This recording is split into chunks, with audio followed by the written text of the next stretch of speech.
ವಿಧಾನಸೌಧದಲ್ಲಿ ಪಾಕಿಸ್ತಾನ್ ಜಿಂದಾಬಾದ್ ಘೋಷಣೆ ಕೂಗಿದಂತಹ ನಾಸೀರ್ ಹುಸೇನ್ ಅವರ 3 ಬೆಂಬಲಿಗರನ್ನ ಇವತ್ತು ಪೊಲೀಸರು ಅರೆಸ್ಟ್ ಮಾಡಿದ್ದಾರೆ.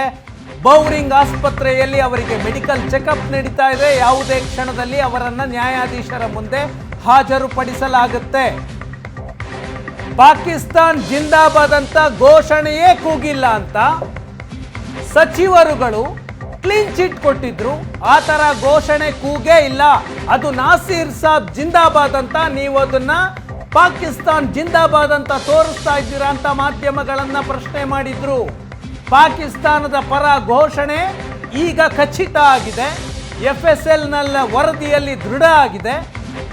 FSL ವರದಿಯ ಆಧಾರದ ಮೇಲೆ 3 ಆರೋಪಿಗಳನ್ನ ಪೊಲೀಸರು ಅರೆಸ್ಟ್ ಮಾಡಿದ್ದಾರೆ. ಯಾರೆಲ್ಲ ಕ್ಲೀನ್ ಚಿಟ್ ಕೊಟ್ರಲ್ಲ ಸಚಿವರುಗಳು, ಈಗೇನಂತಾರೆ, FSL ವರದಿಗೂ ಮುನ್ನವೇ ಕ್ಲೀನ್ ಚಿಟ್ ಕೊಡುವಂತಹ ಪರಿಪಾಠ ಯಾಕೆ, ಅಷ್ಟೊಂದು ಆತುರ ಯಾಕೆ? ಒಂದು ಯಾವುದೇ ಕೇಸ್ನಲ್ಲಿ ಆರಂಭದಲ್ಲಿ ತನಿಖೆ ಆಗಬೇಕು. ತನಿಖೆಯ ನಂತರ ಆರೋಪಿಗಳು ಯಾರು, ಪ್ರಕರಣದ ಸತ್ಯಾಸತ್ಯತೆ ತನಿಖೆಯ ಆಧಾರದ ಮೇಲೆ ಬರಬೇಕೇ ವಿನಃ ಆರಂಭದಲ್ಲೇ ಕ್ಲೀನ್ ಚಿಟ್ ಕೊಡುವಂತಹ ಉಮೇದಿಗೆ ಈ ಸಚಿವರುಗಳು ಬೀಳೋದ್ಯಾಕೆ? ಒಂದಷ್ಟು ಇದೊಂದೇ ಪ್ರಕರಣ ಅಲ್ಲ, ಒಂದಷ್ಟು ಕೇಸ್ಗಳಿದ್ದಾವೆ. ಇದೊಂದು ಪ್ರಕರಣದಲ್ಲಿ ಮಾತ್ರ ಈ ರೀತಿಯಾಗಿ ಮಾಡಿಲ್ಲ. 2016ರಲ್ಲಿ ಕಾಂಗ್ರೆಸ್ನ ಸರ್ಕಾರವೇ ಇತ್ತು. ಹುಬ್ಬಳ್ಳಿಯಲ್ಲಿ ಯೋಗೀಶ್ ಗೌಡರ ಕೊಲೆಯಾಗಿತ್ತು. ಆ ಕೊಲೆ ಕೇಸ್ನ ಬಗ್ಗೆ ಅವತ್ತಿನ ಗೃಹ ಸಚಿವ ಪರಮೇಶ್ವರ್ ಅವರನ್ನ ಕೇಳಿದ್ದಕ್ಕೆ ಇದು ರಿಯಲ್ ಎಸ್ಟೇಟ್ ಕಾರಣ ಅಂತ ಹೇಳಿಬಿಟ್ರು. ಆ ನಂತರ ತನಿಖೆಯಲ್ಲಿ ಆಗಿದ್ದೇ ಬೇರೆ. ವಿಧಾನಸೌಧದಲ್ಲಿ ಪಾಕಿಸ್ತಾನ್ ಜಿಂದಾಬಾದ್ ಘೋಷಣೆಗೆ ಸಂಬಂಧಪಟ್ಟಂತೆ 3 ಆರೋಪಿಗಳನ್ನ ಬಂಧನ ಆಗಿದೆ. FSL ವರದಿಯನ್ನ ಆಧರಿಸಿ. FSL ವರದಿಯಲ್ಲಿ ಸ್ಪಷ್ಟವಾಗಿದೆ ಪಾಕಿಸ್ತಾನ್ ಜಿಂದಾಬಾದ್ ಅಂತ ಕೂಗಿದ್ದು ಸತ್ಯ ಅನ್ನುವಂತಹ FSL ವರದಿ ಬಂದಿತ್ತು. ಅದರ ಆಧಾರದ ಮೇಲೆ ಆರೋಪಿಗಳನ್ನ ಬಂಧನ ಮಾಡಲಾಗಿದೆ.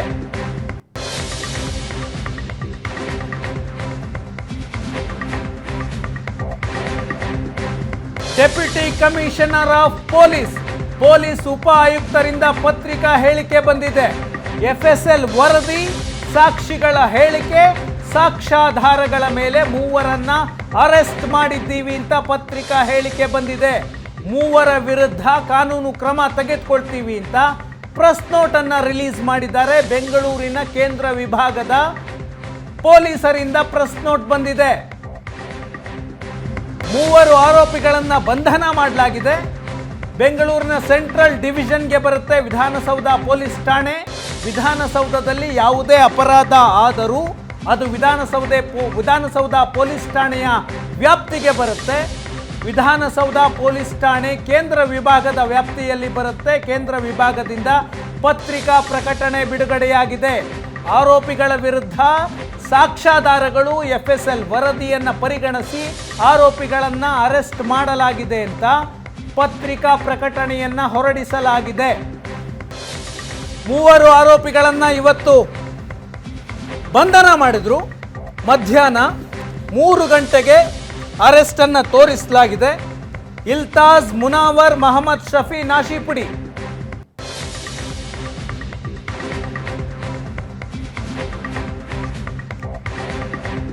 ನೇರ ಪ್ರಸಾರದ ದೃಶ್ಯಗಳನ್ನ ಈಗ ನೋಡ್ತಾ ಇದ್ದೀರಾ.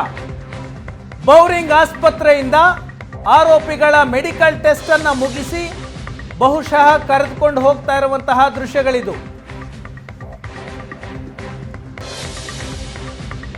ಬೌರಿಂಗ್ ಆಸ್ಪತ್ರೆಯಿಂದ ಆರೋಪಿಗಳನ್ನ ಕರೆದುಕೊಂಡು ಹೋಗಲಾಗ್ತಾ ಇದೆ. ಸುವರ್ಣ ನ್ಯೂಸ್ನಲ್ಲಿ ನೇರ ದೃಶ್ಯಗಳನ್ನ ನೀವೀಗ ನೋಡ್ತಾ ಇದ್ದೀರಿ. ನಮ್ಮ ರಿಪೋರ್ಟರ್ ರಮೇಶ್ ಆ ವೆಹಿಕಲ್ ಅನ್ನ ಫಾಲೋ ಮಾಡ್ತಾರೆ. ಈಗ ಬೌರಿಂಗ್ ಆಸ್ಪತ್ರೆಯಲ್ಲಿ 3 ಆರೋಪಿಗಳ ಮೆಡಿಕಲ್ ಟೆಸ್ಟ್ ಆಗಿದೆ. ಮೆಡಿಕಲ್ ಟೆಸ್ಟ್ ಆದ ನಂತರ ಆರೋಪಿಗಳನ್ನ ಈಗ ನ್ಯಾಯಾಧೀಶರ ಮನೆಗೆ ಕರೆದುಕೊಂಡು ಹೋಗಲಾಗ್ತಾ ಇದೆ. ನ್ಯಾಯಾಲಯದ ಸಮಯ ಮುಗಿದ ಕಾರಣದಿಂದಾಗಿ ಕೋರಮಂಗಲದಲ್ಲಿರುವಂತಹ ನ್ಯಾಯಾಧೀಶರ ಮನೆಯಲ್ಲಿ ಹಾಜರುಪಡಿಸಲಾಗುತ್ತೆ 3 ಆರೋಪಿಗಳನ್ನ. ಇಲ್ತಾಜ್, ಮುನಾವರ್, ಮೊಹಮ್ಮದ್ ಶಫಿ, ನಾಶಿಪುಡಿ 3ರ ಮೆಡಿಕಲ್ ಚೆಕಪ್ ಆದ ನಂತರ ನಿಯಮದ ಪ್ರಕಾರ ಪೊಲೀಸರು ಈಗ ಆರೋಪಿಗಳನ್ನ ನ್ಯಾಯಾಧೀಶರ ಮುಂದೆ ಹಾಜರುಪಡಿಸೋದಕ್ಕೆ ಕರೆದುಕೊಂಡು ಹೋಗ್ತಾ ಇದ್ದಾರೆ. ಸುವರ್ಣ ನ್ಯೂಸ್ನ ಸ್ಕ್ರೀನ್ನಲ್ಲಿ ನೇರ ಪ್ರಸಾರದ ದೃಶ್ಯವನ್ನ ನೋಡ್ತಾ ಇದ್ದೀರಾ. ಈ ಪ್ರಕರಣ ಬಯಲಿಗೆ ಬಂದ ನಂತರ ಆರಂಭದಿಂದಲೂ ತುಂಬಾ ಕ್ಲೋಸ್ ಆಗಿ ಈ ಪ್ರಕರಣವನ್ನ ವಾಚ್ ಮಾಡ್ತಾ ಇದ್ವಿ. ಆರಂಭದಲ್ಲಿ ಇಂಥದ್ದೊಂದು ಘೋಷಣೆಯನ್ನ ಕೂಗಲಾಗಿದೆ ಎನ್ನುವ ಸುದ್ದಿ ವಿಧಾನಸೌಧದಿಂದ ಬಂದಾಗ 10 ಬಾರಿ ಕ್ರಾಸ್ ಚೆಕ್ ಮಾಡ್ಕೊಂಡ್ವಿ. ಪದೇ ಪದೇ ಆ ಆಡಿಯೋವನ್ನ ಕೇಳಲಾಯಿತು. ನಿಜವಾಗ್ಲೂ ಅದು ಪಾಕಿಸ್ತಾನ್ ಜಿಂದಾಬಾದ್ ಏನ ಅಂತ ಕೇಳಲಾಯಿತು. ನಾಸಿರ್ ಹುಸೇನ್ ಬೆಂಬಲಿಗರು ಇಲ್ಲ, ಅದು ನಾಸಿರ್ ಸಾಬ್ ಜಿಂದಾಬಾದ್ ಅಂತ ಹೇಳಿರೋದು ಅಂತ ಹೇಳ್ತಾ ಇದ್ರು. ಮತ್ತೆ ಮತ್ತೆ ಕೇಳಿ ಖಚಿತಪಡಿಸಿಕೊಂಡ್ವಿ. ಬೇರೆ ಬೇರೆ ವಿಡಿಯೋಗಳು ಬಂದವು. ಅವತ್ತು ರಾಜ್ಯಸಭಾ ಚುನಾವಣೆ ಇದ್ದ ಕಾರಣಕ್ಕೆ ನಮ್ಮ 4-5 ಕ್ಯಾಮರಾಗಳು ವಿಧಾನಸೌಧದಲ್ಲಿದ್ವು.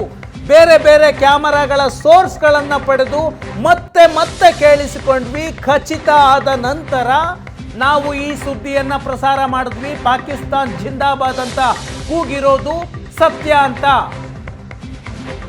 ಬೇರೆ ಮಾಧ್ಯಮಗಳು ನಮಗಿಂತಲೂ ಮೊದಲೇ ಈ ಸುದ್ದಿಯನ್ನ ಪ್ರಸಾರ ಮಾಡಿದ್ರು ಕೂಡ ನಾವು ಆತುರ ತೋರ್ಲಿಲ್ಲ. ಮತ್ತೆ ಮತ್ತೆ ಖಚಿತಪಡಿಸಿಕೊಂಡ್ವಿ. ವಿಧಾನಸೌಧದಲ್ಲಿ ನಮ್ಮ 10ಕ್ಕೂ ಹೆಚ್ಚು ರಿಪೋರ್ಟರ್ಗಳಿದ್ರು, ರಾಜಕೀಯ ವರದಿಗಾರರಿದ್ರು, ಕ್ರೈಮ್ ರಿಪೋರ್ಟರ್ಗಳಿದ್ರು, ಮೆಟ್ರೋ ಬಿಟ್ನ ರಿಪೋರ್ಟರ್ಗಳಿದ್ರು.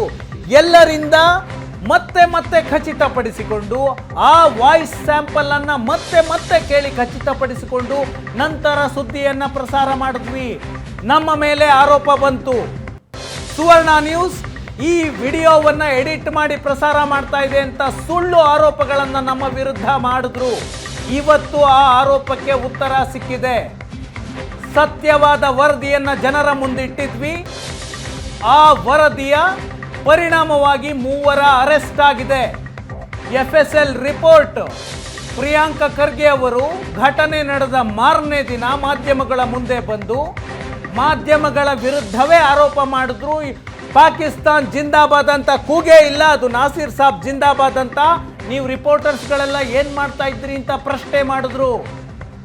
ನಾನು ಒಂದು ಖಾಸಗಿ ಸಂಸ್ಥೆಯಿಂದ ವರದಿ ತರಿಸ್ಕೊಂಡಿದ್ದೀನಿ, ಪಾಕಿಸ್ತಾನ್ ಜಿಂದಾಬಾದ್ ಅಂತ ಅಂದೇ ಇಲ್ಲ ಅಂತ ವಾದ ಮಾಡಿದ್ರು. ಇನ್ನೇನು ನಾಳೆನೆ ಬಂದು ಬಿಡುತ್ತೆ FSL ರಿಪೋರ್ಟ್ ಅಂತ ಮಾಧ್ಯಮ ಪ್ರತಿನಿಧಿಗಳ ಮುಂದೆ ಹೇಳಿದ್ರು. ಈಗ ಕೇಳಿದ್ರೆ ಏನಂತ ಅರ್ಜೆಂಟ್ ಇದೆ, ಕೊಡ್ತೀವಿ, ವರದಿ ಬರುತ್ತೆ, ಬಿಜೆಪಿಯವರು ಅರ್ಜೆಂಟ್ ಮಾಡ್ತಿದ್ದಾರೆ, ಅಂತ ಅರ್ಜೆಂಟ್ ಏನಿಲ್ಲ ಅಂತ ಮತ್ತೆ ಹೇಳಿಕೆಯನ್ನ ಕೊಟ್ಟರು.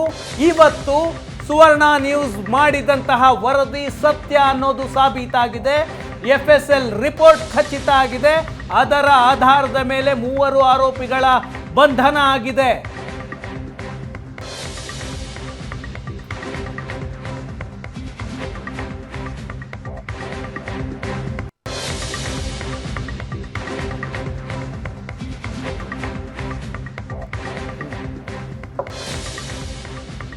ಬೌರಿಂಗ್ ಆಸ್ಪತ್ರೆಯಲ್ಲಿ 3 ಆರೋಪಿಗಳ ವೈದ್ಯಕೀಯ ಪರೀಕ್ಷೆಯನ್ನ ಮಾಡಲಾಯಿತು. ವೈದ್ಯಕೀಯ ಪರೀಕ್ಷೆ ಮುಗಿದ ನಂತರ ಈಗ ಆರೋಪಿಗಳನ್ನ ಜಡ್ಜ್ ಮನೆಗೆ ಕರೆದುಕೊಂಡು ಹೋಗಿ ಅವರ ಮುಂದೆ ಹಾಜರುಪಡಿಸಲಾಗುತ್ತೆ.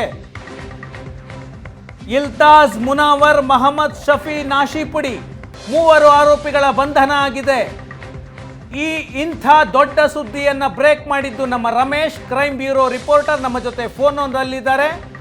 ರಮೇಶ್, ಆರೋಪಿಗಳನ್ನ ತಮ್ಮ ಕಸ್ಟಡಿಗೆ ಪಡೆಯುವಂತಹ ಪ್ರಯತ್ನವನ್ನ ಪೊಲೀಸರು ಮಾಡ್ತಾರಾ ಅಥವಾ ನೇರವಾಗಿ ನ್ಯಾಯಾಂಗ ಬಂಧನಕ್ಕೆ ವಹಿಸಿ ಅಂತ ಮನವಿ ಮಾಡ್ತಾರಾ? ಏನಿದೆ ಪೊಲೀಸರ ಪ್ಲಾನ್? ವಿಜಯಶೇಖರ್, ಈ ಒಂದು ಪ್ರಕರಣದಲ್ಲಿ ಸಾಕಷ್ಟು ಒಂದು ಕ್ಲಾರಿಟಿಗೆ ಬರ್ಲಿಕ್ಕೆ ಸುಮಾರು 1 ವಾರಗಳ ಕಾಲ ಪೊಲೀಸರು ತೆಗೆದುಕೊಂಡ್ರು. ಆದ್ರೆ ಎಷ್ಟೇ ಆರೋಪಗಳು, ಎಷ್ಟೇ ಒತ್ತಡಗಳು ಬಂದ್ರೂ ಕೂಡ ಪೊಲೀಸರು 2 ಬಾರಿ FSL ರಿಪೋರ್ಟ್ ಅನ್ನ ಕನ್ಫರ್ಮ್ ಮಾಡ್ಕೊಳ್ಳುವ ಮೂಲಕ ಇವತ್ತು 3 ಅರೆಸ್ಟ್ ಮಾಡಿ ಒಂದು ಮುಂದಿನ ಪ್ರಕ್ರಿಯೆಗಳನ್ನ ನಡೆಸ್ತಾ ಇರುವಂತಹದ್ದು. ಒಂದು ಅರೆಸ್ಟ್ 3 ಗಂಟೆಗೆ ಅರೆಸ್ಟ್ ತೋರಿಸಿದಂತವರು, ಅದಾದ ನಂತರ ಅವರಿಂದ ಒಂದಷ್ಟು ಹೇಳಿಕೆಗಳನ್ನ ಪಡ್ಕೊಂಡು ಅದಾದ ನಂತರ ಬೌರಿಂಗ್ ಆಸ್ಪತ್ರೆಯಲ್ಲಿ ವೈದ್ಯಕೀಯ ತಪಾಸಣೆಗೆ ಒಳಪಡಿಸಿ ವೈದ್ಯಕೀಯ ಅಂದ್ರೆ ಆಸ್ಪತ್ರೆಯಿಂದ ಮತ್ತೆ ಅಶೋಕ್ ನಗರ ಪೊಲೀಸ್ ಠಾಣೆಯ ಕಡೆ ಕರೆದು ಒಯ್ತಾ ಇರುವಂತಹದ್ದು. ಮತ್ತೆ ಇನ್ನು ಅರೆಸ್ಟ್ ತೋರಿಸಿದ 24 ಗಂಟೆಗಳ ಸಮಯಾವಕಾಶ ಇದೆ. ಅದು ಇವತ್ತು ತಡರಾತ್ರಿ ಅಥವಾ ನಾಳೆ ಬೆಳಿಗ್ಗೆ ಆದ್ರೂ ನ್ಯಾಯಾಧೀಶರ ಮುಂದೆ ಅರೆಸ್ಟ್ ಮಾಡುವ ಅಂದ್ರೆ ಹಾಜರುಪಡಿಸುವಂತ ಸಾಧ್ಯತೆಗಳು ನಮಗೆ ಸಿಕ್ಕುವಂತ ಮಾಹಿತಿ ಪ್ರಕಾರ ಕೇವಲ ಕೆಲವೇ ನಿಮಿಷಗಳ ಕಾಲ ಮಾತ್ರ ಒಬ್ಬರನ್ನ ವಿಚಾರಣೆ ಮಾಡ್ಲಿಕ್ಕೆ ಸಾಧ್ಯ ಆಗಿರುವಂತದ್ದು. ತರೋಲಿ ಇನ್ವೆಸ್ಟಿಗೇಷನ್ ಮಾಡುವಂತ ಅಗತ್ಯತೆ ಇರೋದ್ರಿಂದ ಮೂವರನ್ನು ಕೂಡ ಹೆಚ್ಚಿನ ತನಿಖೆಗಾಗಿ ತಮ್ಮ ವಶಕ್ಕೆ ಕೊಡಿ ಅಂತೇಳಿ ನ್ಯಾಯಾಧೀಶರಿಗೆ ಮನವಿ ಮಾಡುವಂತ ಸಾಧ್ಯತೆಗಳಿರುವಂತಹದ್ದು. ಯಾಕೆಂದ್ರೆ ಇದೊಂದು ತುಂಬಾ ಸೆನ್ಸಿಟಿವ್ ಪ್ರಕರಣ ಆಗಿತ್ತು. ಕೇವಲ ರಾಜ್ಯ ಮಾತ್ರ ಅಲ್ಲ, ಇಡೀ ದೇಶಾದ್ಯಂತ ಸಾಕಷ್ಟು ಸದ್ದು ಮಾಡಿತ್ತು. ಯಾಕೆಂದ್ರೆ ಒಂದು ಶಕ್ತಿ ಸೌಧದಲ್ಲಿ ಇಡೀ ರಾಜ್ಯದ ಚುಕ್ಕಾಣಿ ಹಿಡಿದಂತ ಶಕ್ತಿ ಸೌಧದಲ್ಲೇ ಈ ರೀತಿಯಾಗಿ ಒಂದು ಘೋಷಣೆಯನ್ನ ಕೂಗೋದಾದ್ರೆ ನಮ್ಮ ರಾಜ್ಯದಲ್ಲಿ ಇಲ್ಲಿ ಕಾನೂನು ಸುವ್ಯವಸ್ಥೆ ಎಷ್ಟು ಮಟ್ಟಿಗೆ ಸರಿ ಇದೆ ಅನ್ನುವಂಥದ್ದು. ಮತ್ತೆ ರಮೇಶ್. ಜೊತೆಗೆ ಇಂತಹವ್ರಿಗೆ ರಮೇಶ್, ಅಂದ್ರೆ ಈಗ ಆರೋಪಿಗಳನ್ನ ಜಡ್ಜ್ ಮನೆಗೆ ಕರೆದುಕೊಂಡು ಹೋಗಲ್ವಾ ಹಾಗಿದ್ರೆ? ಶಶಿಶೇಖರ್, ಅಂದ್ರೆ ಬೋರಿಂಗ್ ಆಸ್ಪತ್ರೆಯಿಂದ ಏನು ವೆಹಿಕಲ್ಗಳು ಅಶೋಕ್ ನಗರ ಪೊಲೀಸ್ ಠಾಣೆ ಕಡೆ ಹೋಗ್ತಾ ಇದೆ, ಅಂದ್ರೆ ನೇರವಾಗಿ ಜಡ್ಜ್ ಮನೆಗೆ ಹೋಗ್ತಾರಾ ಅಥವಾ ಪೊಲೀಸ್ ಸ್ಟೇಷನ್ ಒಳಗಡೆ ಹೋಗ್ತಾರಾ ಅನ್ನುವಂಥದ್ದನ್ನ ಕಾದ್ ನೋಡ್ಬೇಕಾಗಿರುವಂತದ್ದು. ಯಾಕೆಂದ್ರೆ ಇದೊಂದು ಸೆನ್ಸಿಟಿವ್ ಪ್ರಕರಣ ಆಗಿರೋದ್ರಿಂದ ಪೊಲೀಸರು ಯಾವುದೇ ರೀತಿಯಾದಂತಹ ಮಾಹಿತಿಗಳನ್ನ ಕೊಡುವಂತದ್ದಾಗ್ಲಿ ಅಥವಾ ಯಾವುದೇ ಏನೋ ಮುಂದೆ ಏನು ಮಾಡ್ತೀವಿ ಅನ್ನುವಂಥದ್ದನ್ನ ಯಾವುದನ್ನು ಕೂಡ ಬಿಟ್ಟು ಕೊಡ್ತಾ ಇಲ್ಲ. ಅಶೋಕ್ ನಗರ ಪೊಲೀಸ್ ಠಾಣೆಯ ಕಡೆಗೆ ಕರ್ಕೊಂಡು ಹೋಗುವಂತಹ ಸಾಧ್ಯತೆಗಳು ಮೇಲ್ನೋಟಕ್ಕೆ ಕಾಣ್ತಾ ಇರುವಂತದ್ದು. ಅಂದ್ರೆ ಇನ್ನು ಪೊಲೀಸ್ ನ್ಯಾಯಾಧೀಶರ ಮುಂದೆ ಹಾಜರುಪಡಿಸಲಿಕ್ಕೆ ಇನ್ನು ಸಾಕಷ್ಟು ಸಮಯಾವಕಾಶ ಇರೋದ್ರಿಂದ